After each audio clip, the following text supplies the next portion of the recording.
Hello po sa lahat. Good afternoon po everyone. Good afternoon. Okay. So, ang napili ko pong gawin ngayon ay kung paano gawin ang PowerPoint presentation. Okay. So, pag gumawa kayo ng PowerPoint, ibukas lang po yung PowerPoint app. Then, pwede kayong pumunta dito sa main event, Pages. Welcome to the PowerPoint. Dito, then, meron na kayong save dito. Meron na save as. Okay, so bago muna ako magsimula. So, kung ako pala si Jerome Cortez from Tawid Anda Bohol, isa po kong tubong Bisaya. Okay, mayong gabi sa tanan, mayong buntag sa tanan, o mayong adlaw kaninyong tanan, o maayong palis kung afternoon. Okay, so ang napili ko ay ang PowerPoint presentation. So, ngayon,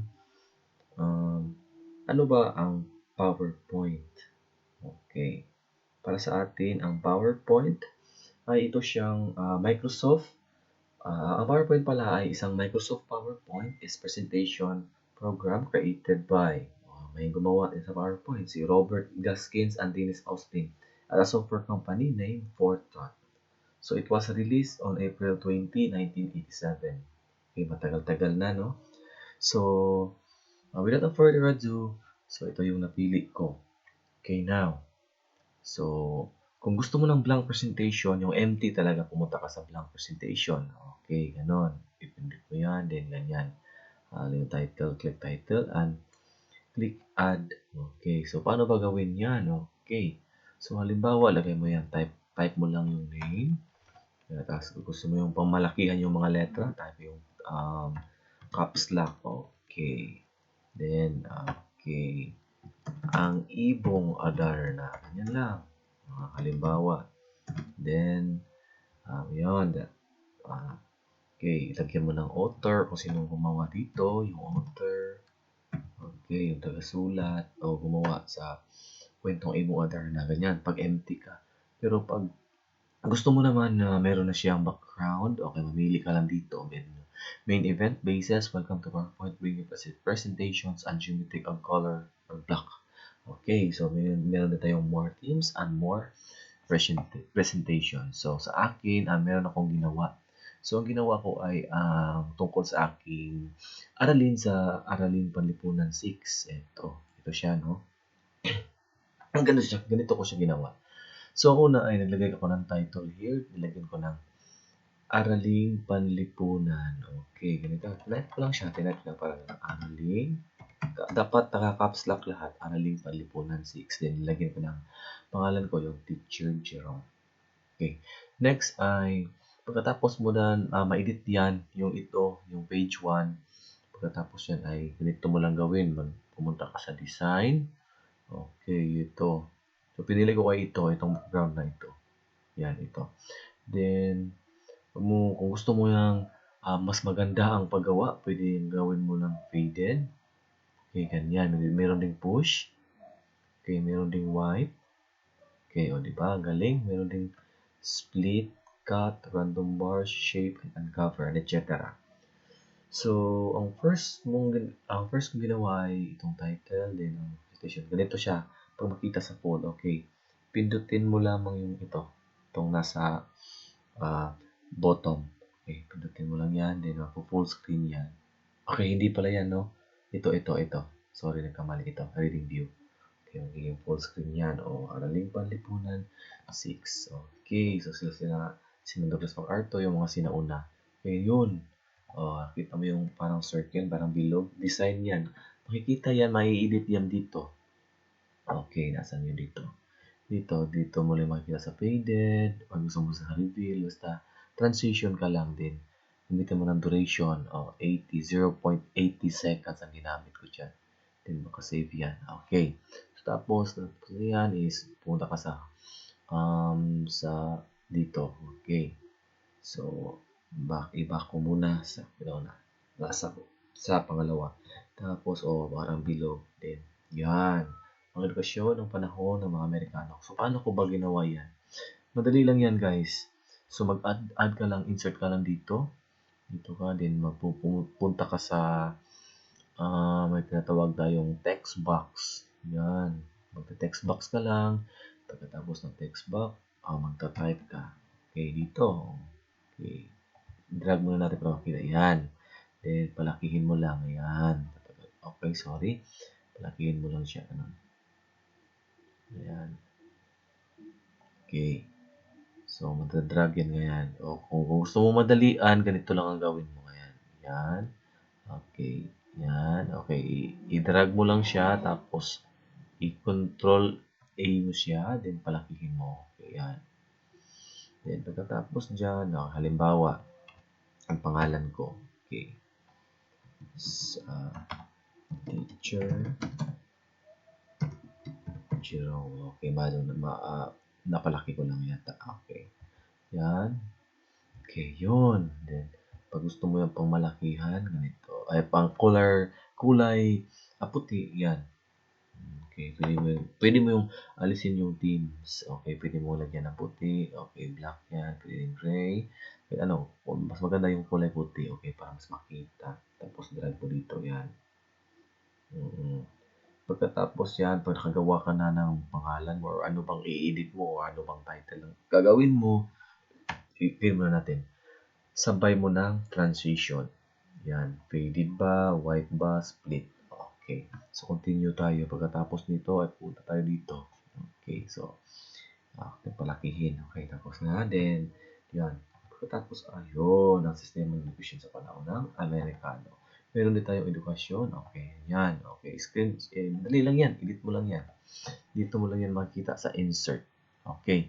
Sa insert lang din. Tapos, pictures, then device. Maraming pictures may insert. Kaya mo lang yung gawin. Dali lang yan. Okay. Marami naman akong natutunan sa EdTech, no? Talagang marami. Bukod sa kahit ano pa to. Pero ito lang yung dalawa ko napili kasi medyo mas madali. Okay. So, pagkatapos dito, pwede mo rin i-full yan. Okay. Para full na yan, pwede rin yan. Okay. Susunod mo lang. Okay. Tapos, yung mga na edit mo lang. Edit text. Yun. Ito. Sa pahina. Okay. Oops. Okay. Ito. Meron siya. Okay, yan dati, no? Pagkatapos ay ganun. Okay, lalabas din yan. Okay, ganito lang. Yung text mo nang makikita. Pagkatapos niyan, di ba? Magbibigay ito ng imahe. Okay, yung transition nga pala yan. Tapos yan, ganun. Madali lang yan, guys. Dito ka lang pumunta sa transition. Pagkatapos mo nang magsulat nito, okay, ulitin ko ha. Okay, ganun. Ito yung nauna mong sulat. Ito yung una. Ito yung una mong nasulat, nagawa. Na-type mo pala. Sorry, sulat. Okay? Na-type mo. Tapos itong pag-type mo, doon ka sa transition. Punta ka sa transition. Ito ba? Split, reveal, or cut. Then pagkatapos yung transition, much better siguro ipauna mo yung insert, yung picture. Pagkatapos yung picture, ito na picture, insert na yan, ilagyan mo ng transition. Okay, gaya nito. Okay, nung unang mga sundalong Amerikano ang nagsisilbing guro. Ngayon ay, okay, transition. Napakadali lang yan. Okay. So, then, ganyan lang. Edit mo lang din. Okay, pagbasa, pagsulat, at kritika. So, pwede mong gawin yan, gaya nito. Yan. Itong ginawa ko dito ay parang ganito siya. Na parang wala siya, di ba? Pag daw ng arrow mo, ganyan ang itsura niya. Okay. So, dito mo lang makikita yan. Dito. Split, bars, and transitions. Bago mo na gawin mo yan, dapat mag-edit ka muna. Mag-edit ka muna ng mga ganito. Bago ka mag-edit, bago ka maglagay ng transition. Okay. Pagbasa. Okay. Ganyan lang, I-highlight mo lang na yan. Tapos, bigyan mo ng ganito. Okay. So, yun lang. Dali lang talaga ang PowerPoint, guys. So, pagkatapos ay, okay, palakihin natin. Okay. Then, meron tayo kahit na. Okay. Special, dali lang. Yun. Yung mga transition na yan, professional, pagkaluturat, pangkalakal, dali lang yan. Dito ka lang pumunta palagi sa transition. So, pagkatapos niyan lang yan, edit-edit mo lang yan. Makikita mo lang yan, yung paano mag-edit. Okay, ganun lang. So, mga transition na makalagay sa PowerPoint, no? Okay, ganun lang. Napakadali lang. Bigyan mo ng kulay. So, paano mo iba ng kulay? So, halimbawa ito, may pinatayo rin paaralan sa pangkolehiyo. Yan lang. Tapos, dito ka lang pumunta.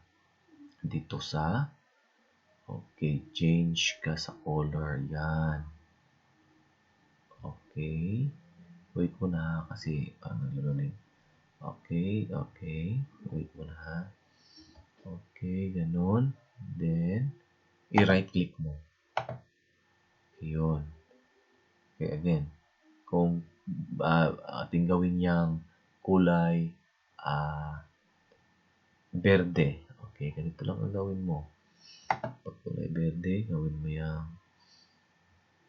okay, hanapin natin yung kulay. Okay, ito. Pwede yung berde, pwedeng pula, pwedeng yellow, pwedeng green. Yan lang yan. Dali lang yan. Napakadali yan ng PowerPoint. Okay. Sa akin, binigay ko ng kulay na maitim or black. Yan. Dali lang yan. So, pagkatapos naman ay scroll down mo lang. Scroll down. Yan. Yung mga picture. Dali lang mag-edit ng picture. So, dito ka lang sa insert. Pumunta ka lang sa insert ng picture. Tapos, this device. Okay. So, pagkatapos ay ganun. Okay. Dali lang yan. Diba? So, pagkatapos mong nagawa na lahat-lahat ng gusto mo. So, yan. Dali lang to. Transition lang. Edit mo lang. I-highlight mo lang yung mga bawat salita, or bawat sentences. Okay. Pagkatapos ay maglagay ka ng transition. Dali lang yan. Okay. So, pagkatapos ng lahat-lahat, so, paano mo daw na i-save? Okay. So, paano mo daw na i-save ang lahat? So, maisi-save mo ito. Dito ka lang sa file. Then, save as. Okay. Save as mo dyan. Then, maghahanap ka ng lugar or locations. Ang locations ay this PC. Yan, dito mo lang sa this PC. Dito ba sa akin is, kasi para hindi ako malilito, dito ko lang makikita sa documents or sa downloads. Dito lang. Or documents lang talaga ako maglalagay. Ganun lang kadali ang PowerPoint, no? Yun. Doon lang, napakadali ng PowerPoint. So, una mo lang gawin is pumunta ka sa PowerPoint app. Then, pumili ka ng background mo. Then, pagkatapos ng background, ay pipili ka ng pictures na gusto mo yung background or ano bang gusto mong gawin sa PowerPoint mo. And then, at huwag mong kalimutan yung Control S. Kaya kung sakaling magkakaroon ng aberya yung laptop mo, magkaroon ng biglang pag-turn off, at least na-save na yun. Control S ka lang. Kaya ito, Control S. Save yan automatic. Parehas lang sila sa Word, Microsoft Word at Excel. Control S lang. Yun lang may papayo ko para hindi mawala yung ang iyong ginagawa. Okay, madali lang ang PowerPoint presentation. Okay, sobrang dali lang. Pagkatapos dyan, save mo lang dito. Save as, and lagyan ng pangalan, ha? Do not forget.